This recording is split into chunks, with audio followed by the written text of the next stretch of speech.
In der gesellschaftlichen Produktion ihres Lebens gehen die Menschen bestimmte, notwendige, von ihrem Willen unabhängige Verhältnisse ein. Produktionsverhältnisse, die einer bestimmten Entwicklungsstufe ihrer materiellen Produktivkräfte entsprechen. Die Gesamtheit dieser Produktionsverhältnisse bildet die ökonomische Struktur der Gesellschaft, die reale Basis, worauf sich ein juristischer und politischer Überbau erhebt und welcher bestimmte gesellschaftlichen Bewusstseinsformen entsprechen. Die Produktionsweise des materiellen Lebens bedingt den sozialen, politischen und geistigen Lebensprozess überhaupt. Es ist nicht das Bewusstsein der Menschen, das ihr Sein, sondern umgekehrt ihr gesellschaftliches Sein, das ihr Bewusstsein bestimmt. Auf einer gewissen Stufe ihrer Entwicklung geraten die materiellen Produktivkräfte der Gesellschaft in Widerspruch mit den vorhandenen Produktionsverhältnissen oder, was nur ein juristischer Ausdruck dafür ist, mit den Eigentumsverhältnissen, innerhalb deren sie sich bisher bewegt hatten. Aus Entwicklungsformen der Produktivkräfte schlagen diese Verhältnisse in Fesseln derselben um.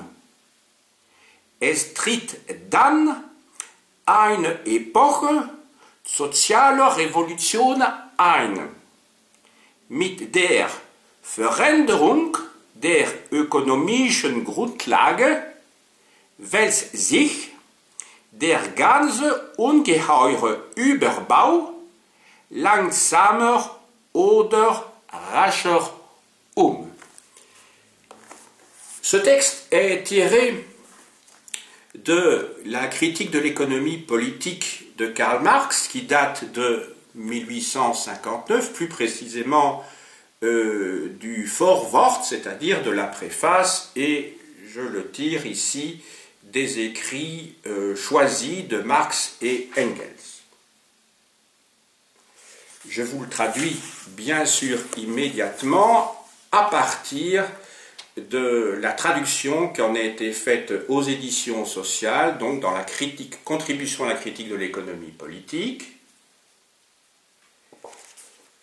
Dans la production sociale de leur existence, les hommes entrent en des rapports déterminés, nécessaires, indépendants de leur volonté, rapports de production qui correspondent à un degré de développement déterminé de leur force productive matérielle. L'ensemble de ces rapports de production constitue la structure économique de la société, la base concrète sur laquelle s'élève une superstructure juridique et politique et à laquelle correspondent des formes de conscience sociale déterminées. Le mode de production de la vie matérielle conditionne le processus de vie sociale, politique et intellectuelle dans son ensemble. Ce n'est pas la conscience des hommes qui détermine leur être, c'est inversement leur être social qui détermine leur conscience. À un certain stade de leur développement, les forces productives matérielles de la société entrent en contradiction avec les rapports de production existants ou, ce qui n'en est que l'expression juridique, avec les rapports de propriété au sein desquels elle s'est émue jusqu'alors. des formes de développement des forces productives qu'ils étaient, ces rapports en deviennent des entraves. Alors s'ouvre une époque de révolution sociale, la transformation dans la base économique bouleverse plus ou moins rapidement toute l'énorme superstructure. Ce texte de Marx introduit magnifiquement le propos qui sera le mien aujourd'hui. Propos qui portera sur l'industrialisation et la prolétarisation des sociétés du XVIIIe au XXIe siècle. Aujourd'hui, et je ne vous l'apprends pas, le monde connaît des mutations technologiques majeures et un chômage de masse. L'histoire, dans sa méthode, comprend au moins deux aspects, je dis bien au moins deux aspects, qui vont nous éclairer dans le domaine défini aujourd'hui. En effet, l'histoire a pour vocation d'étudier les phénomènes humains, les phénomènes sociaux, dans la longue durée. Car les historiens estiment que faire abstraction de la durée n'a pas de sens lorsque l'on veut étudier tous les phénomènes, et en particulier les phénomènes humains. Les historiens recherchent donc les causes des sociétés, des transformations des sociétés, et ils s'interrogent donc sur la pertinence du concept de révolution industrielle. C'est la première chose. Ensuite, l'histoire cherche à étudier les phénomènes d'une manière critique. Et elle n'est pas la seule discipline, bien entendu, à procéder de la sorte. Il se fait que les historiens pratiquent la critique historique depuis longtemps, et c'est donc devenu une de leurs spécialités. Par critique historique, on entend donc la critique des témoignages, la critique des sources et des documents. Ils cherchent aussi à interpréter ces documents, bien entendu.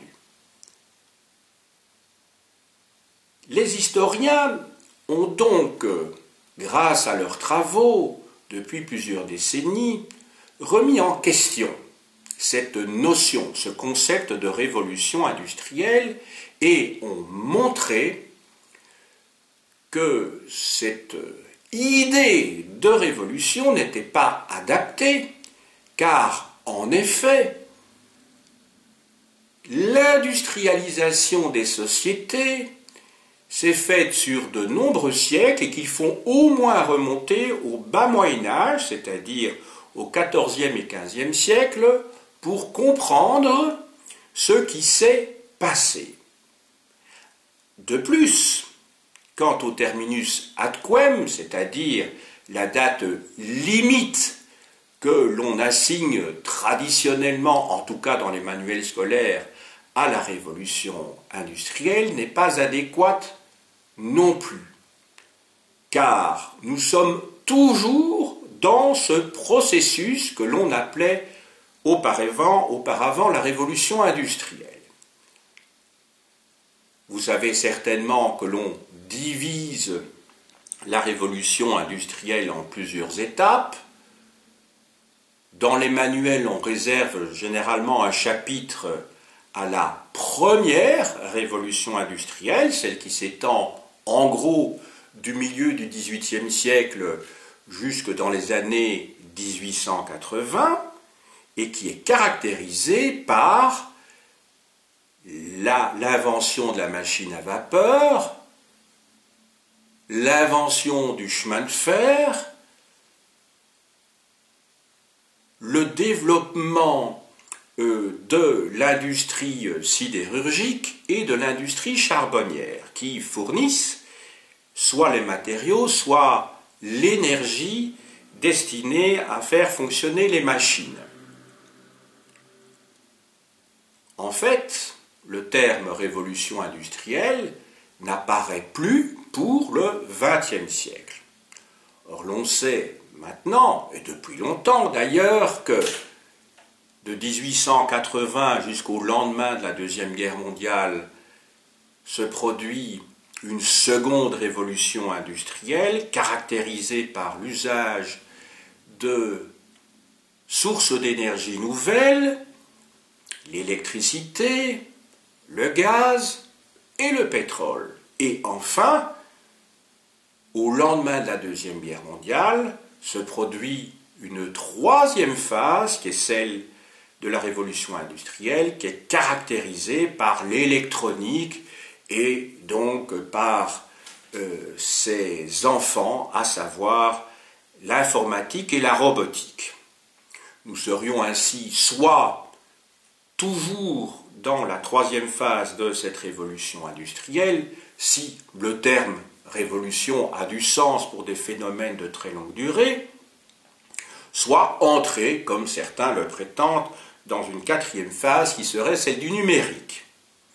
Quoi qu'il en soit, ces mutations technologiques permanentes depuis 2 siècles et demi maintenant ont modifié profondément la vie des habitants des sociétés occidentales et au-delà des différentes sociétés dans le monde.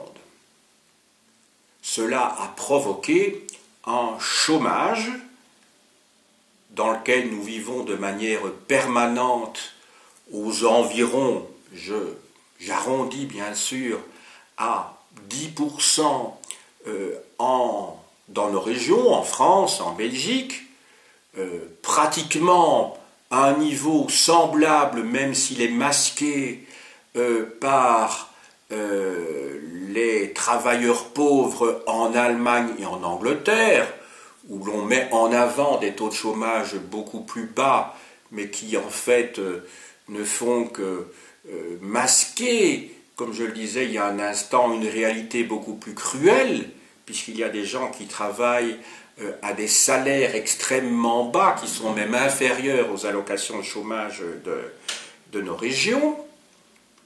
Aux États-Unis, la même chose. Il y a ce qu'on appelle donc les poor workers, les travailleurs pauvres.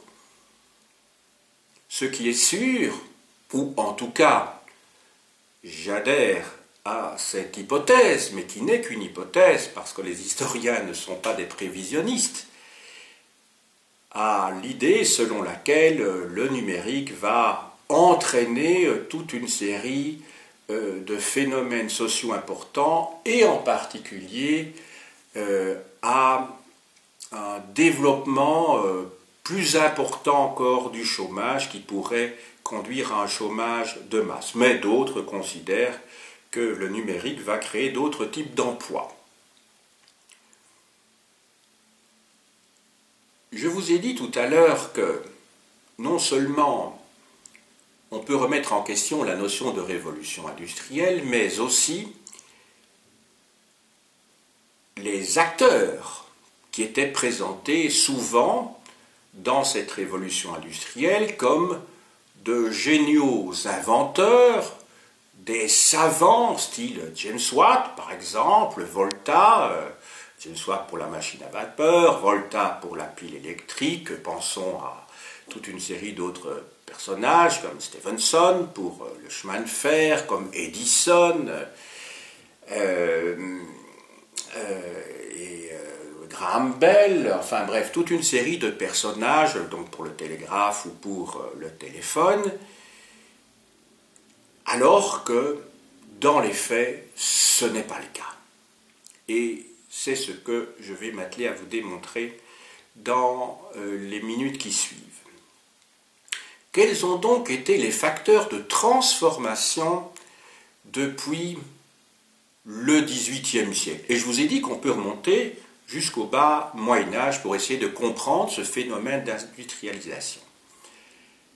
Je vais m'attacher à deux aspects qui sont étroitement liés dans cette transformation, à savoir d'une part les aspects économiques et d'autre part les aspects juridiques. Souvenez-vous du texte de Karl Marx de 1859 où il fait la distinction entre d'une part l'infrastructure, d'autre part la superstructure. Je vais donc m'attacher dans un premier temps aux transformations économiques et voir en quoi le droit est là pour justifier la propriété par certains des inventions. Je commence donc par l'économie. Premier point, c'est que dès le Moyen-Âge, dès la fin du Moyen-Âge, on assiste, et justement dans nos régions, puisque je vis en Belgique ici, et plus particulièrement donc en Flandre, on assiste, et le phénomène se poursuit donc au XVIe, XVIIe et XVIIIe siècle, à un phénomène que l'on appelle la proto-industrialisation. De quoi s'agit-il? Il s'agit en fait d'une segmentation du travail où des marchands, on peut déjà les appeler des capitalistes, fournissent des matières premières à des paysans, donc dans les campagnes, dans le domaine du textile, de la laine ou du lin, et ceux-ci profitent, entre guillemets, je parle ici des paysans, mais on pourrait parler évidemment du réel profit de ceux qui fournissent la matière première. Donc ces paysans profitent des moments où ils ne travaillent pas de manière intensive pour l'agriculture ou pour l'élevage, pour travailler donc à domicile cette matière première et donc filer la laine et rendre ensuite à ces marchands le produit ainsi fabriqué de leurs mains. On comprend donc que ces marchands sont donc des marchands que l'on va bientôt appeler des marchands fabricants. Il y a donc une redistribution des tâches, c'est pour ça que j'ai parlé de segmentation du travail, qui fait que la matière première n'appartient pas aux paysans, ceux-ci sont disséminés dans les villages, ils ne travaillent pas encore dans des ateliers, dans des fabriques, dans ce que l'on appellera plus tard des usines, et que, par conséquent, il n'y a pas de conscience de classe qui puisse se produire, puisqu'ils sont séparés les uns des autres. Ce phénomène de segmentation du travail, qui est déjà donc ancien, en particulier pour nos régions, va conduire à une concentration des capitaux de plus en plus grande entre ses mains des marchands fabricants, donc qui sont les patrons, qui forment au fond une véritable bourgeoisie, dans la mesure où ils vont disposer de capitaux de plus en plus importants et qu'ils vont donc pouvoir exploiter une main-d'œuvre en tenant compte des lois du marché et de cette loi fondamentale qui est celle de l'offre et de la demande. Dès lors, conséquence très importante pour mon propos et pour mon sujet, c'est que il va y avoir un déplacement de la création des produits des artisans progressivement vers les ingénieurs et vers les scientifiques. Là, je me place donc déjà dans la deuxième moitié du XVIIIe siècle et surtout au XIXe siècle. Je ne vais pas revenir sur ce qu'on a appelé la révolution agricole, que certains historiens ont contesté, mais ce qui est sûr, c'est qu'à partir de la deuxième moitié du XVIIIe siècle,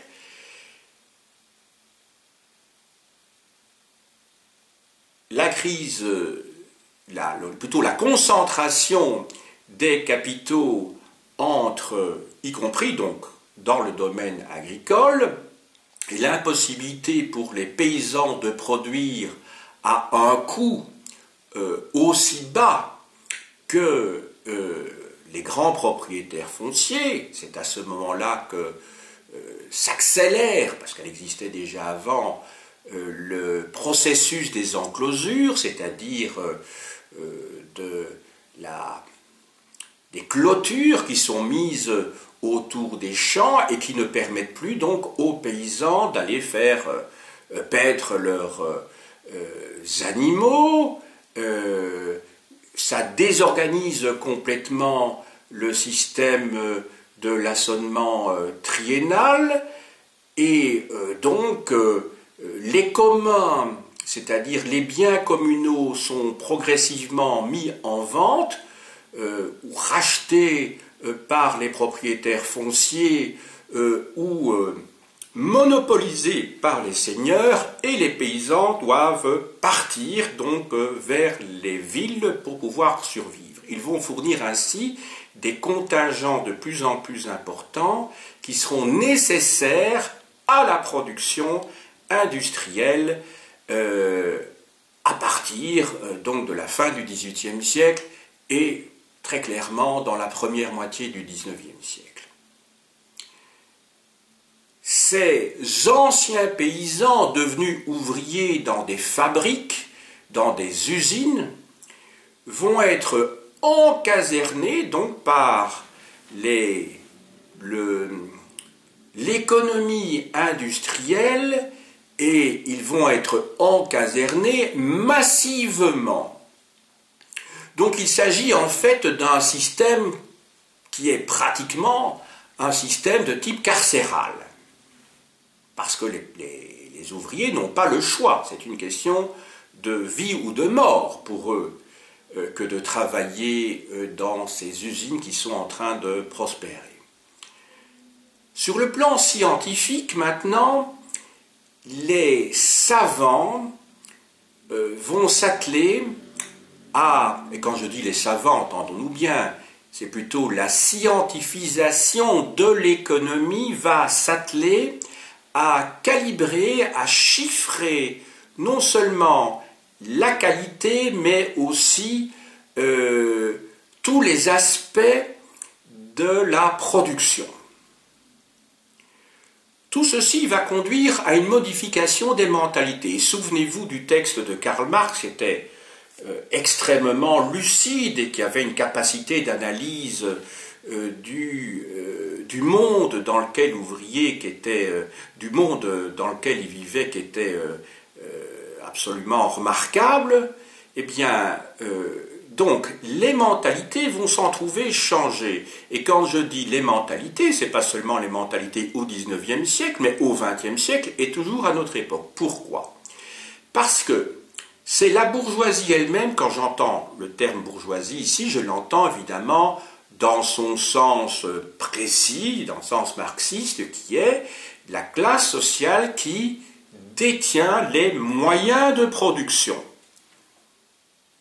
Donc ici, je n'entends pas le concept vague que l'on utilise couramment lorsque l'on parle de la classe moyenne, qui est d'ailleurs un concept qui n'a pas beaucoup de sens.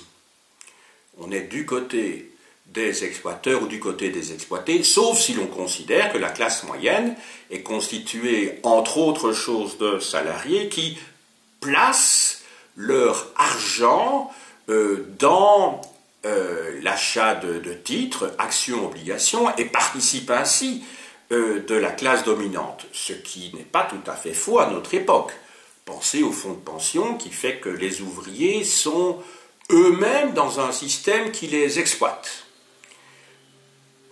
Et pas seulement les ouvriers, les employés également qui travaillent dans le secteur secondaire ou dans le secteur tertiaire. Donc c'est un paradoxe qui fait que, effectivement, vous avez comme ça des ouvriers, des membres de la petite bourgeoisie qui creusent leur tombe en achetant des actions en étant actionnaire de société et participe donc, lorsqu'il y a délocalisation ou licenciement massif de travailleurs dans une entreprise, participe ainsi donc de la logique bourgeoise, ne se rendant pas compte qu'ainsi il légitime l'idéologie de politique qui facilite les licenciements. Pensez à la loi qui est en voie, au projet de loi qui est en voie de rédaction pour l'instant et qui devrait donc passer au mois de septembre 2017 en France. Il y aura des surprises, enfin il n'y aura peut-être pas de surprises pour certains, mais je crois que la rentrée pourrait être chaude malgré l'esprit machiavélique du président français actuel qui a profité d'opportunités et qui tente de maîtriser le calendrier. Mais tout n'est pas encore décidé. Les choses pourraient, même s'il y a un rapport de force qui est défavorable aux salariés, les choses pourraient être moins simples qu'ils ne l'imaginent. Donc quand je disais ici qu'il y a une modification des mentalités, je voulais dire par cela que la bourgeoisie peut créer des modes, orienter la consommation par la publicité dont nous sommes assommés, par le média qui est le plus regardé, qui est le plus pratiqué, à savoir la télévision. Inutile de vous faire un petit dessin et de vous dire que les programmes sont constamment coupés de publicités diverses qui orientent la consommation. Autrement dit, on vous laisse penser que la mode à l'heure actuelle, c'est d'acheter ceci, de faire ceci, alors qu'en fait la mode est créée évidemment par le marketing, et que vous croyez libre quand vous achetez des chaussures de tel ou tel type, lorsque vous achetez un smartphone de telle ou telle marque, vous croyez libre, alors qu'en fait vous n'êtes qu'une brebis qui suit le troupeau. Alors évidemment, le cynisme dans cette affaire, c'est que les travailleurs, les salariés, qu'ils soient ouvriers ou employés, travaillent toute la journée, ils reçoivent un salaire à la fin, un salaire à la fin du mois,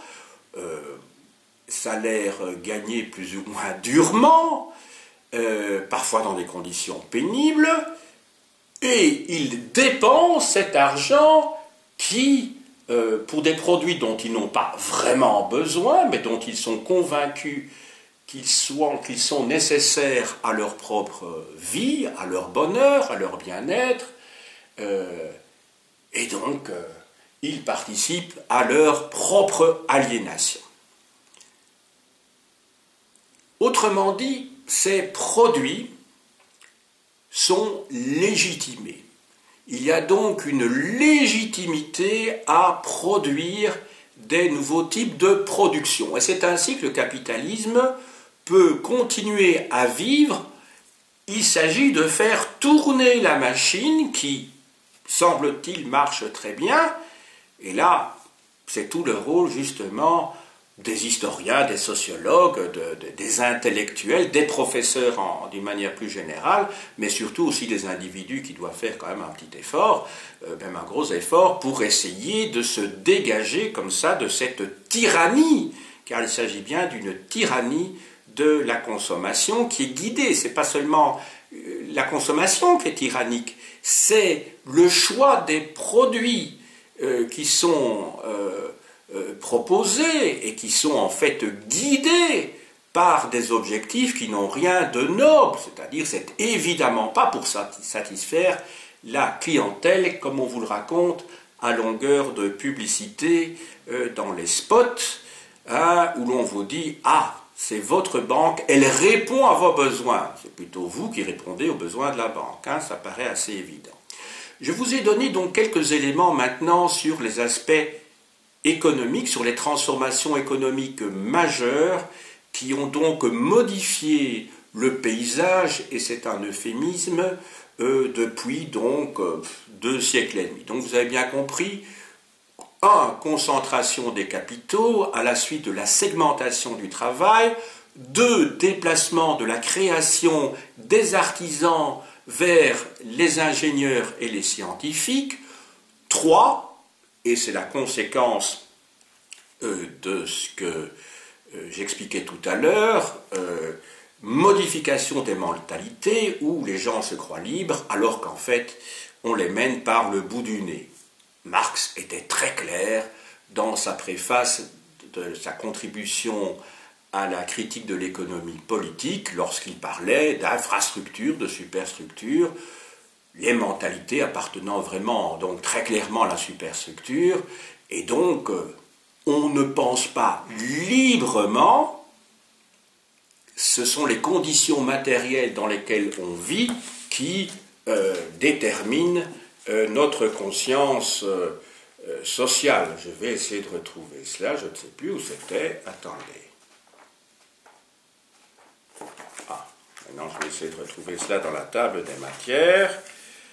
Alors, 334.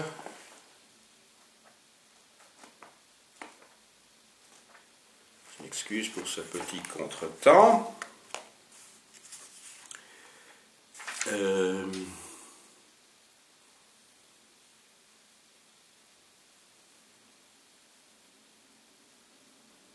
Ah oui. Die Produktionsweise des materiellen Lebens bedingt, donc la production de la vie matérielle détermine, bedingt, den sozialen, politischen und geistigen Lebensprozess überhaupt. Donc détermine le processus de la vie sociale, politique et mentale. Tout à l'heure, dans l'autre traduction, il était question d'intellectuel, mais Geist, c'est l'esprit, en fait. Hein. Et alors, plus loin encore, es ist nicht, ce n'est pas, das Bewusstsein der Menschen, donc ce n'est pas la conscience des individus, das ihr Sein, sondern umgekehrt, ihr gesellschaftliches Sein, das ihr Bewusstsein bestimmt.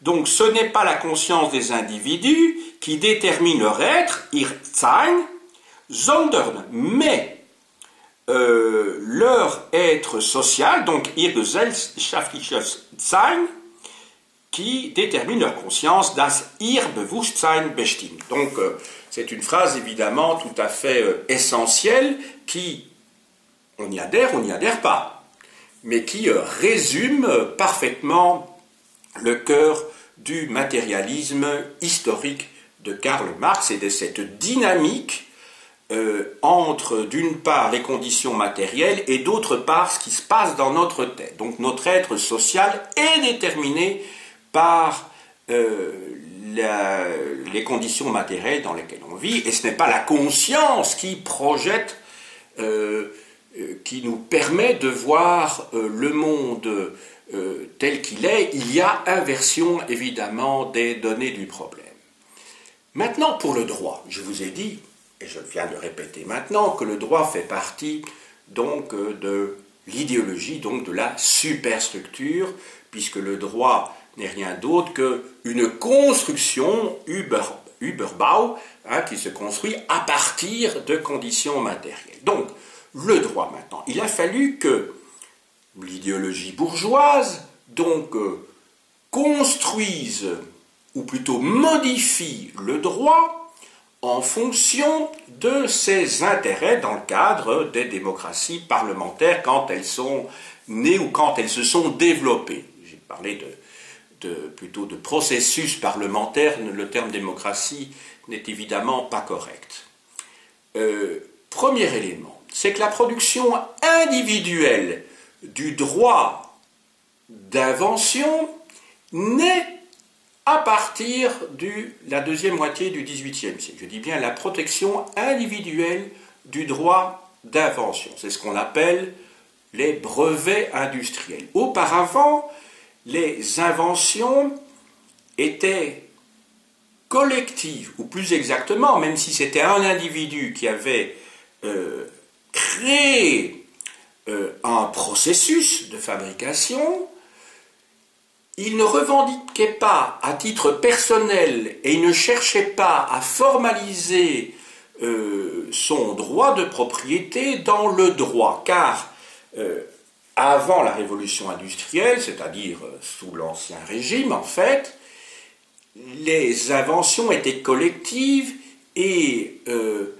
appartenaient à la corporation, c'est-à-dire à cette association professionnelle, donc au métier qui déterminait les règlements, qui déterminait les rapports entre les compagnons, les maîtres, les apprentis, mais donc il n'y avait pas de propriété individuelle. Ce sont les corporations qui s'arrogeaient, et d'ailleurs ça a été contesté évidemment au moment de la Révolution française par les théories libérales qui s'arrogeaient le droit, justement, le droit appartenant donc dans le cadre du droit urbain aux corporations. Il n'y avait pas de droit individuel. Donc la révolution industrielle va promouvoir avec, comment dirais-je, dans le cadre de l'idéologie libérale, va promouvoir donc l'individualisme. Maintenant, il y a encore un deuxième élément juridique, à côté de la promotion de cette protection individuelle du droit d'invention. Il y a un deuxième élément, ce sont les atteintes à l'environnement. Ces atteintes à l'environnement vont être libéralisées. Qu'est-ce à dire? Ça signifie en fait que, à partir de la deuxième moitié du XVIIIe siècle et au XIXe siècle, lorsque vous allez atteindre à l'environnement, je disais deuxième moitié du XVIIe siècle, non, disons XIXe et surtout XXe siècle et aujourd'hui, lorsque comment dirais-je, vous, par votre action industrielle, vous meniez une action qui était néfaste à l'environnement, vous étiez soumis au droit pénal. Dorénavant, avec ce processus d'industrialisation, avec ce processus de libéralisation de la société, ou de l'économie plus précisément, il va y avoir donc, comment dirais-je, ces atteintes à l'environnement ne vont plus dépendre du droit pénal, mais essentiellement du droit civil. Il y aura des amendes, mais le système ne fonctionnera plus comme avant. Et c'est ce qui a permis, et permet toujours, même s'il y a des législations, bien entendu, qui ont été mises en place, à une dégradation de plus en plus prononcée de la planète. Vous savez que récemment, lorsque nous sommes, quel jour aujourd'hui? Nous sommes le mardi 30 mai. La semaine dernière, Donald Trump s'est rendu en Europe. Il a eu des discussions bilatérales avec plusieurs chefs d'État et de gouvernement européens. Il a une position apparemment très ferme, en tout cas c'est ce que Angela Merkel a laissé entendre, puisqu'elle a réagi vertement, en tout cas dans un discours, que les États-Unis en fait remettaient en cause les décisions de la conférence de Paris sur l'environnement, qu'avaient signé d'ailleurs les États-Unis et la Chine, et qui constituait dès lors un progrès sensible pour l'humanité et pour la planète. Donald Trump s'inscrit dans une logique de privatisation, de libéralisation complète. Vous avez vu également que dès le lendemain de son accession au pouvoir présidentiel aux États-Unis, il a autorisé la construction d'un oléoduc entre le Canada et les États-Unis, et qu'il fait fi, en fait, des décisions auxquelles avaient adhéré les États-Unis à la conférence, au congrès, au sommet de Paris, c'est vrai que ce sommet de Paris avait recueilli l'adhésion de je ne sais plus combien de pays, mais à peu près tous les pays de la planète, puisqu'il y avait en tout cas les deux poids lourds, les États-Unis et la Chine, mais ces accords ne sont pas contraignants, ce qui est un petit peu paradoxal évidemment pour une décision de cette ampleur, puisque les décisions collectives peuvent être remises en cause. Il s'agit essentiellement d'un engagement d'ordre moral et politique. Voilà. Passons maintenant aux conséquences. J'ai essayé d'analyser les différents facteurs de cette industrialisation, d'abord sur le plan économique, ensuite j'ai essayé de montrer en quoi le droit, par deux de ses aspects, justifiait et légitimait la propriété privée des inventions et d'autre part le droit permettait, le droit qui n'est rien d'autre que quelque chose qui est construit, le droit n'existe pas en tant que tel bien entendu, le droit tel qu'il était élaboré dans le cadre d'un rapport de force entre la bourgeoisie et les humains, les autres humains qui représentent l'immense majorité des habitants de la planète, eh bien que ce droit permettait donc des atteintes à l'environnement et que, ou plus exactement, le droit ne permet pas les atteintes à l'environnement, mais en tout cas les atteintes à l'environnement, parce que sinon il ne faudrait pas que je m'exprime d'une manière un petit peu floue. Non, les atteintes à l'environnement sont sanctionnées d'une manière plus faible que ce qu'elles devraient l'être, en tout cas. Maintenant, les conséquences. Les conséquences. Quant à l'organisation du travail, je vous ai parlé essentiellement, jusqu'à présent, de l'industrialisation du XVIIIe siècle à nos jours. Il est peut-être temps, mais je l'ai déjà annoncé tout à l'heure, de parler de la prolétarisation, puisque c'est le deuxième terme qui apparaissait dans le titre de ma causerie. Organisation donc du travail. Les individus, quand je dis les individus, on peut utiliser le terme prolétaire, même si le terme prolétaire peut être sujet à discussion, puisque le terme prolétaire renvoie à des individus qui n'ont pour seule richesse que leur propre force de travail. Donc là, il faut peut-être faire attention au terme, en tout cas à des individus, que les individus sont dorénavant dépossédés de leur savoir-faire, puisque au Moyen-Âge, et pendant une bonne partie de l'époque moderne, les artisans sont de véritables créateurs, ils sont les détenteurs d'un savoir-faire, qu'ils se transmettent de génération en génération, et surtout qu'ils perfectionnent, qu'ils améliorent. À partir du moment où il y a concentration des capitaux et qu'il y a un rapport de force avec entre d'une part la bourgeoisie et d'autre part les travailleurs, qu'est-ce qui se passe? Eh bien, il n'est plus possible pour les ouvriers de pouvoir continuer à travailler dans les mêmes conditions. Autrement dit, les machines font des prolétaires, ou plus exactement, ce n'est pas les machines, c'est la bourgeoisie, les industriels font des prolétaires simplement de véritables instruments au service des machines. Réfléchissez. Auparavant, les artisans disposent d'un savoir-faire et disposent d'outils. À partir du moment où il y a concentration du capital, il y a invention de machines qui sont face auxquelles les ouvriers ne peuvent pas, ou les anciens artisans ne peuvent pas se confronter par rapport au coût de production, eh bien, la machine qui devrait être un instrument n'est plus qu'une structure technique à laquelle l'ouvrier doit se soumettre. Lui-même n'est plus qu'un rouage. Il n'est qu'une extension de la machine qui est destinée à la faire fonctionner, cette machine.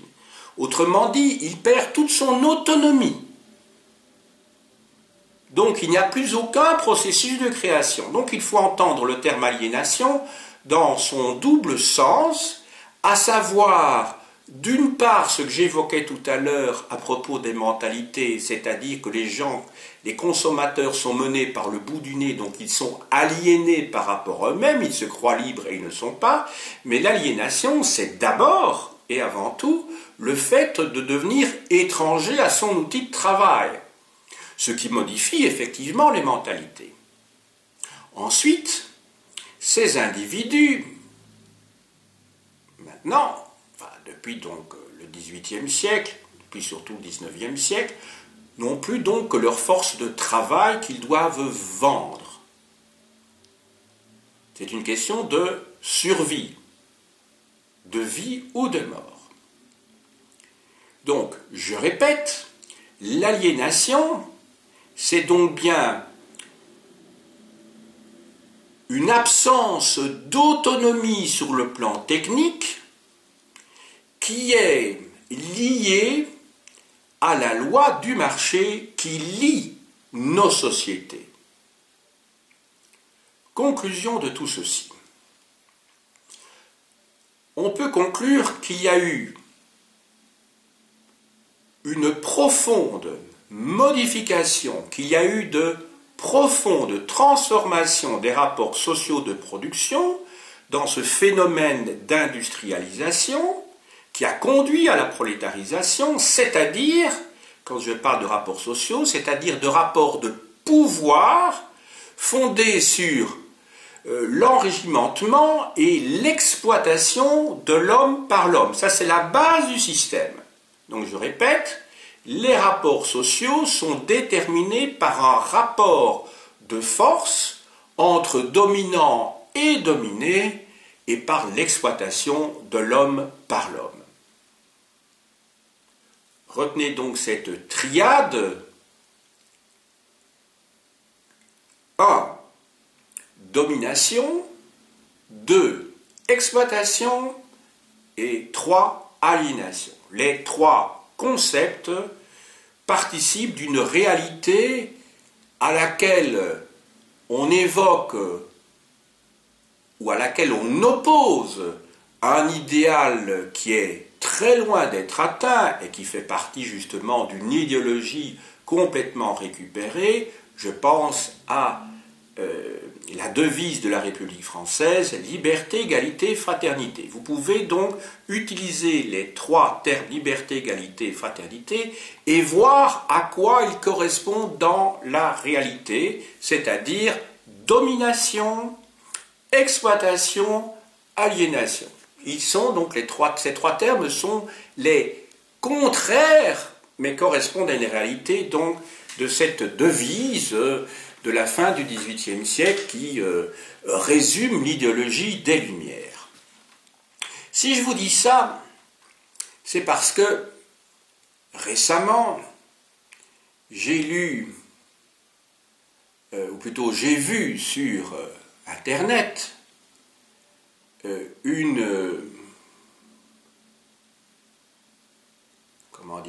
un spot publicitaire pendant la campagne électorale où Emmanuel Macron, se trouvant, évidemment pas par hasard, devant une classe de l'enseignement primaire où il y avait une douzaine d'enfants, bien habillés, ce qui ne correspond pas du tout évidemment à la réalité sur le plan statistique et sur le plan qualitatif non plus de ce que c'est qu'une classe primaire en France aujourd'hui.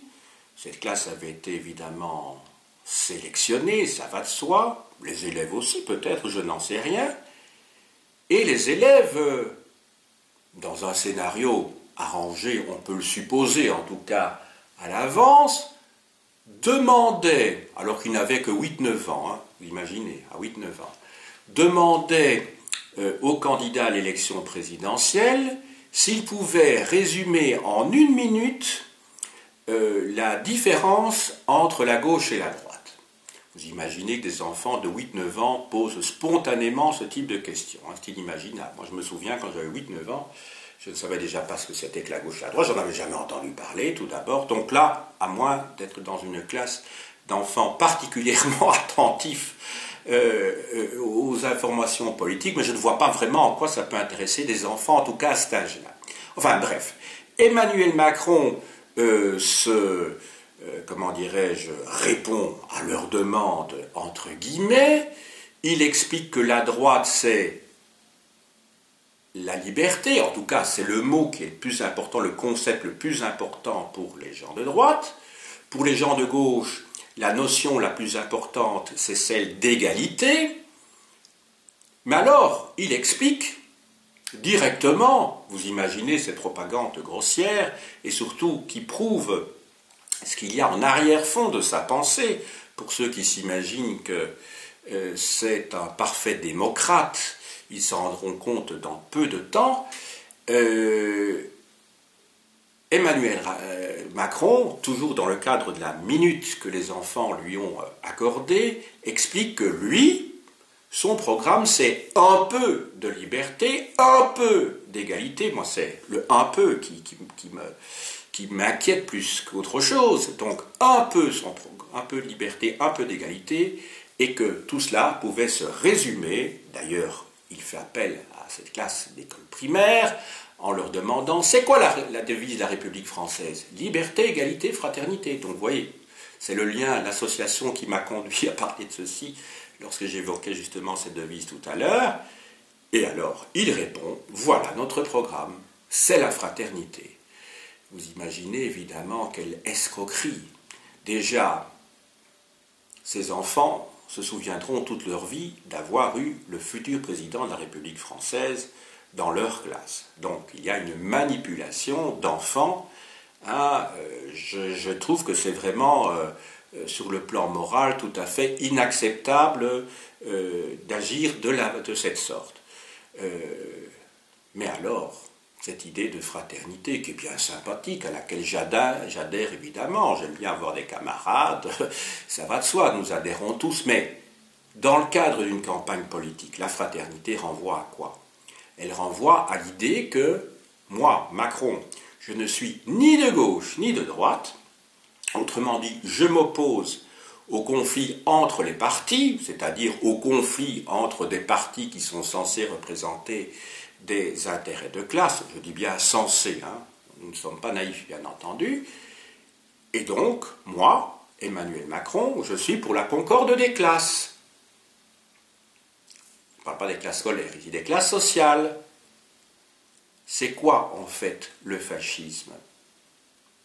Le fascisme, en fait, c'est la concorde des classes face à la lutte des classes, et je ne parle pas ici de la lutte des classes des ouvriers contre les patrons, ce qu'on essaie de nous faire croire habituellement, la concorde des classes face à la lutte des classes, c'est-à-dire la lutte de la bourgeoisie contre les ouvriers. C'est comme ça que ça se passe, quand on licencie, c'est une lutte des patrons, que je sache, quand on délocalise, quand on réduit les droits sociaux.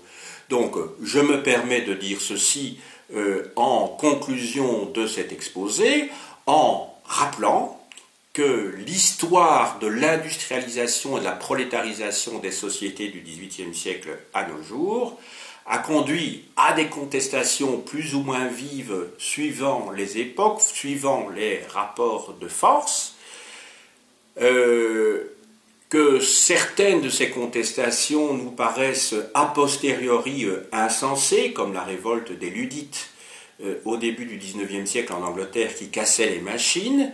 Je ne vais pas faire ici tout un cours sur l'histoire du syndicalisme, mais ce qui est sûr, c'est que pour l'instant, les syndicats sont dans une phase creuse, qu'il y a affaiblissement des syndicats, et ce qui est typique, en tout cas depuis plusieurs décennies, c'est que l'on est passé du concept de conquête des droits à celle de défense des droits. C'est tout à fait illustratif des mentalités aujourd'hui. Les gens adhèrent au projet d'un leader charismatique, non plus pour accéder, ou plutôt pour avoir de nouveaux droits, mais pour éviter le chômage, car c'est bien le sujet des gens. Ils ont besoin d'un protecteur, ils ont besoin d'une image paternelle qui soit là donc pour les défendre. Tout cela est très inquiétant et nous renvoie à des époques de l'histoire qu'on ne pense plus révolues. Ne soyons pas naïfs. Je vais vous montrer maintenant quelques livres. D'abord, le Capital de Karl Marx, bien entendu, qui date de 1867, le livre 1. La situation des classes laborieuses en Angleterre dans les grandes villes, de Friedrich Engels, donc son compagnon de toujours, publié aux éditions 1001 nuits, 4 €. Cet ouvrage, lorsqu'il a paru en allemand, l'a été donc en 1845. Alors un ouvrage évidemment qui remet en question un certain nombre de thèses qui ont été développées ici, mais à juste titre, je crois d'ailleurs. Il prolonge, à mes yeux, plutôt qu'autre chose, mon propos. Il s'agit du Nouvel esprit du capitalisme de Luc Boltanski et Ève Chapello, en tel Gallimard. C'est un gros ouvrage qui fait près de 1000 pages, d'ailleurs plus de 900 pages, et qui explique ceci. Le capitalisme prospère, la société se dégrade, le profit croît comme l'exclusion. La véritable crise n'est pas celle du capitalisme, mais celle de la critique du capitalisme. Trop souvent attachée à d'anciens schémas d'analyse, la critique conduit nombre de protestataires à se replier sur des modalités de défense efficaces dans le passé, mais désormais largement inadaptées aux nouvelles formes de capitalisme redéployées. Cette crise, Ève Chapello et Luc Boltanski, sociologues, l'analysent à la racine. Ils tracent les contours du nouvel esprit du capitalisme à partir d'une analyse inédite des textes de management qui ont nourri la pensée du patronat, irrigué les nouveaux modes d'organisation des entreprises. À partir du milieu des années 70, le capitalisme renonce aux principes fordistes de l'organisation hiérarchique du travail pour développer une nouvelle organisation en réseau fondée sur l'initiative des acteurs et l'autonomie relative de leur travail, mais au prix de leur sécurité matérielle et psychologique. Ça revient à ce que je vous disais tout à l'heure par rapport au choix des élus. Ceci dit, ce qui est écrit ici, je l'ai vécu dans ma carrière en tant qu'enseignant. On a mis en œuvre tout le processus de management où on veut faire croire que les enseignants sont autonomes. D'ailleurs, il est question d'autonomisation des lycées. Pour les universités, c'est fait depuis longtemps, de telle manière que on fait croire aux gens qui sont pratiquement dans l'autogestion. Ce n'est pas du tout évidemment de cela dont il s'agit, parce qu'il y a toujours une hiérarchie autoritaire au-dessus de cette pseudo-autonomie qui n'est que financière, puisque l'objectif est évidemment de réduire les moyens financiers dans le cadre d'enveloppes fermées. Ce nouvel esprit du capitalisme a triomphé grâce à la formidable récupération de la critique artistique, celle qui, après mai 68, n'avait eu de cesse de dénoncer l'aliénation de la vie quotidienne par l'alliance du capital et de la bureaucratie.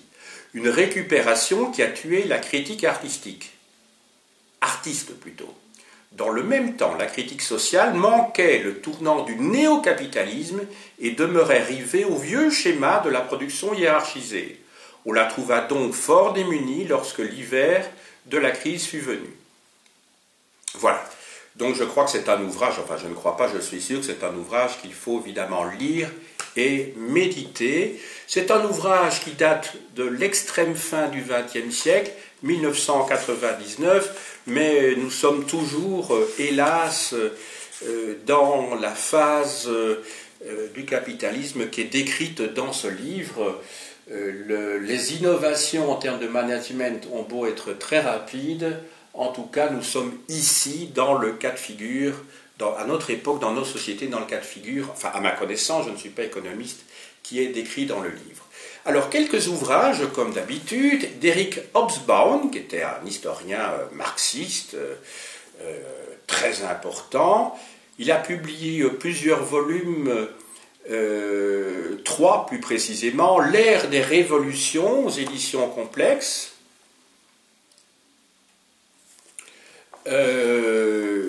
l'ère du capital, 1848-1875.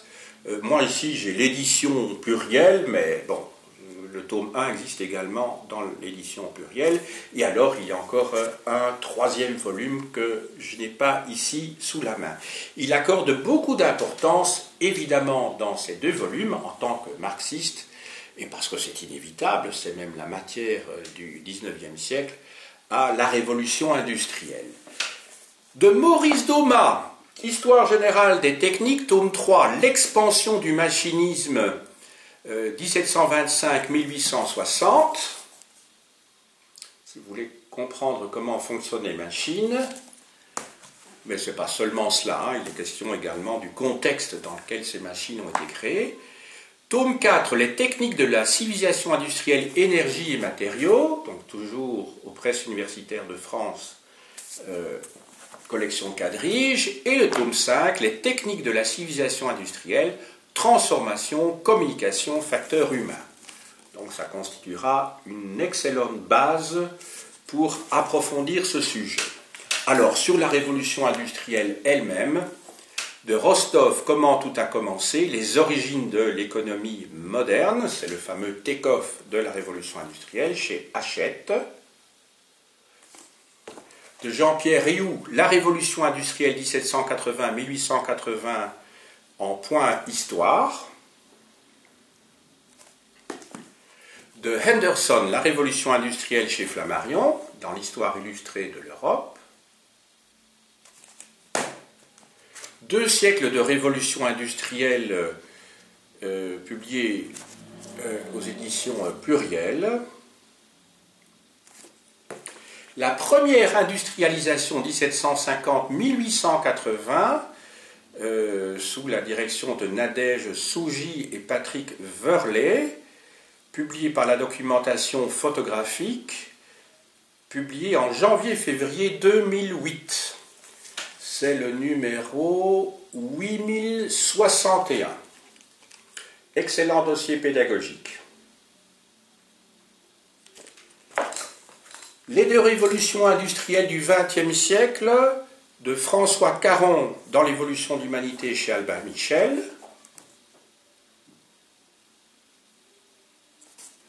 Et enfin, pour terminer, les nouvelles formes de la domination au travail dans la revue Sciences humaines. C'est tout un dossier qui date de mars 2005, c'est le numéro 158.